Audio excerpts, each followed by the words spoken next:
सरकार ने बैंक्स को लेकर एक बहुत बड़ा फैसला किया है।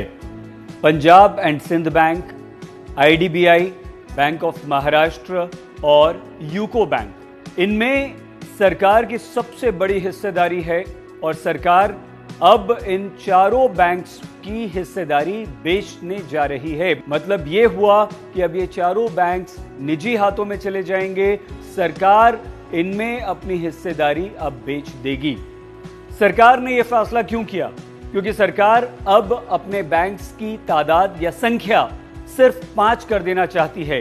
इससे पहले भी 10 बैंक्स का विलय करके सरकार ने 4 बैंक्स बना दिए थे और अब सरकार ने इन 4 बैंक्स में अपनी हिस्सेदारी बेचने का फैसला भी कर लिया है। पीएमओ के 2 वरिष्ठ अधिकारियों के हवाले से हमें ये जानकारी मिली है कि सरकार ये फैसला कर चुकी है और कभी भी किसी भी वक्त ये अब अमल में आ जाएगा। यानी कि सरकार इन 4 बैंक्स की जिम्मेदारी निजी हाथों को सौंप देगी और अभी इन चारों बैंक्स में सरकार की सबसे बड़ी हिस्सेदारी है। सरकार ने वित्त मंत्रालय को यह भी कहा था कि आप बताएं कि बैंक्स का विलय हम कैसे करें, बैंक्स की जो हमारी हिस्सेदारी है हम वो कैसे बेचें। कोरोना महामारी के चलते विनिवेश यानी कि डिसइन्वेस्टमेंट को तगड़ा झटका लगा था। सरकार के पास पैसे आने कम हो गए थे।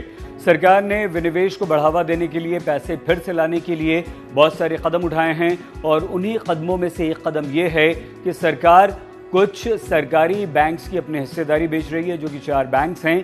इसके अलावा कुछ सरकारी कंपनियां हैं, उन्हें भी निजी लोगों को बेचने की सरकार योजना बना रही है। और इसी योजना के तहत सरकार ने वित्त मंत्रालय को ये कहा था कि आप इन बैंक्स को बेचने की प्रक्रिया में तेजी लाने के लिए काम करें। इसके अलावा एक और बहुत बड़ा कारण है, सरकार का ये कहना है कि जब बहुत ज़्यादा बैंक्स हो जाते हैं तो वहाँ पर फ्रॉड होने की संभावना ज्यादा होती है। इसलिए भी अब हम सरकारी बैंक्स को कम करेंगे और 4 बैंक सरकार ने चुने हैं और इन 4 बैंक्स में सरकार की हिस्सेदारी बेचने की प्रक्रिया शुरू हो चुकी है। पिछले दिनों नीति आयोग ने सरकार से सिफारिश की थी कि 3 बैंक्स, जिनमें bank of Maharashtra, UCO bank और पंजाब एंड सिंध बैंक शामिल हैं, इन्हें बेच दिया जाए क्योंकि ये घाटे में चल रहे हैं।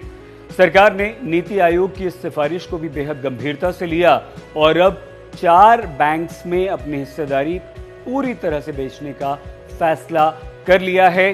अब इन बैंक्स की हिस्सेदारी जैसे ही सरकार बेचती है, सरकार के पास सिर्फ 5 अपने बैंक्स रह जाएंगे, बाकी सारे बैंक्स निजी हाथों में चले जाएंगे।